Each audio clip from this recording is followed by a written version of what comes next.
मैं यही बात पहुंचाना चाहता हूं अपने साथियों तक और गांधरबल की बाशूर आवाम तक कि आज देखिए कि मैं 2001 से आज तक इस पार्टी के साथ चला और मुझे नहीं लगा कि हर एक पल मैंने इस पार्टी के लिए दिया। मैंने फैमिली को इग्नोर किया, लोगों के बीच में रहा और पार्टी को एम्पावर किया। जब आज पार्टी को वक्त था मुझे कुछ देने के लिए, गांधरबल के लोगों के लिए कुछ देने के लिए और हमारे शेरपत्र के इलाके के लिए कुछ स्पेशली आज एक कुछ बेस्ट कुछ अवार्ड था, मुझे लगता है कि आज नाइंसाफी हुई हमारे लोगों के साथ। और जाती तौर जो हमें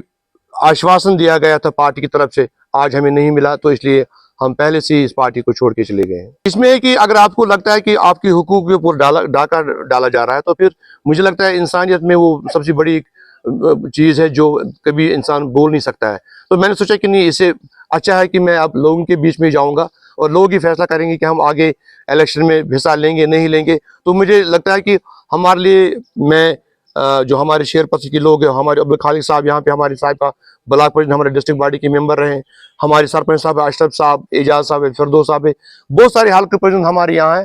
तो यही है कि हमने इनको, ये पहले नेशनल कॉन्फ्रेंस से वाबस्ते थे, इनको इन सरपंचों को मैंने अपनी जाती एक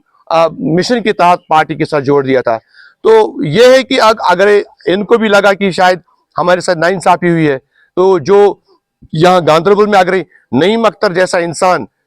पार्टी का फैसला करेगा कौन सही है कौन खराब है, मुझे लगता है कि गांधरबल के पॉलिटिशियन के लिए 1000 बार सोचना पड़ेगा जो पीडीपी के साथ शामिल है, तो हमें क्या करना चाहिए। वही के सभी से गुजारिश करता हूं, इसमें 2-3-4 लोग मगरमच्छ बैठे हैं जिनने 2014 में जब हुकूमत में आए थे लूट मचाई थी गांधरबल में, हर एक शोबे में उन्हें लूट मचाई थी। पीछे से एक है, आगे से एक है और ऊपर से सरकार की तरफ से एक बंदा था जो सरकारी एम्प्लॉय था, वो उसको भी शेयर मिला और उसने शादी भी यहाँ हमारी गांधरबल में की बिकॉज ऑफ एक मिनिस्टर का वो पीआरओ था। तो इस सिलसिले में अगर पार्टी में ये चीजें होती है तो मुझे लगता है वो पार्टी कभी, अगर आप एक इंसान को हर्ट कर रहे हो, जिसके हुकूक अब छीने जाते हो, तो मुझे लगता है कि पार्टी कभी आगे नहीं जाएगी। ये कह रहा हूँ कि जो मेरे साथी हैं मैं उनसे बात करूँगी कि कल शाम को ही ये मसला पेश आया, तो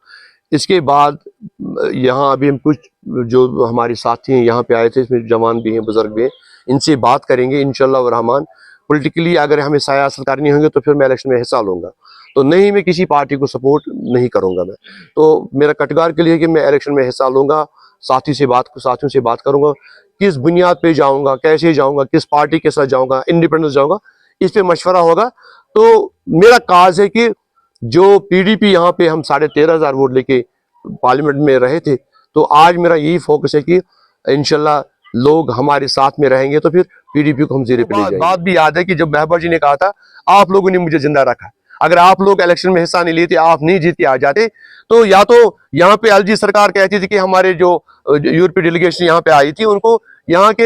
हमारी पीआरआई जो हमारे डीडीसी थे, हमारे चेयरपर्सन थे, उनको दिखाया कि देखो यहाँ पे कैसे हालात ठीक है। और जो हमारी पार्टियां थी मेन स्ट्रीम में, मैं पीडीपी की बात करता हूँ, इनने भी कहा कि हमारे 28 डीडीसीज आए, हमारे 30 डीडीसीज आए, और उन्हीं को अहमियत लगी थी, वो लोग उनके बीच में चले गए, छोटी मोटी हमने इवेंट्स किए और इस पार्टी को हमने मजीद पावर में लाया। तो आज मुझे लगता है कि जब उनका, आप पुलवामा देखिए, आप राजपुरा देखिए, आप एक्स एमएलए एजाज मीर को देखिए, आप अब्दुल रहमान वीरी को देखिए जिसने मुफ्ती साहब के साथ काम किया,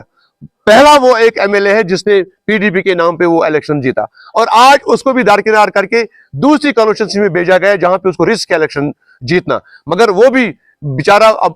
बोल नहीं सकता है कि वो वाइस प्रेसिडेंट पीडीपी का है, वो भी कहता है कि मुझे पता नहीं था कि मुझे वहां जाना है। तो अगर ऐसे डिसीजन हो जाएंगे, मुझे लगता है कि ये पार्टी आगे जाएगी। अब इस इलेक्शन में अगर हिस्सा लूंगा तो आपको खुद पता चल जाएगा जब रिजल्ट सामने आ जाएगा। मुझे लगता है एक तरफ से पीडीपी का वोटर होगा, एक तरफ से जो पीडीपी के साथ जुड़ा होता है, मेरे साथ जुड़ा है, तो हम दिखाएंगे पार्टी से, मुझे लगता है एक्सेस हम वोट लेंगे अगर हम इलेक्शन में हिस्सा लेंगे, तो इंशाल्लाह वो आपको खुद पता चल जाएगा कि हमने ग्राउंड पे क्या हासिल किया है।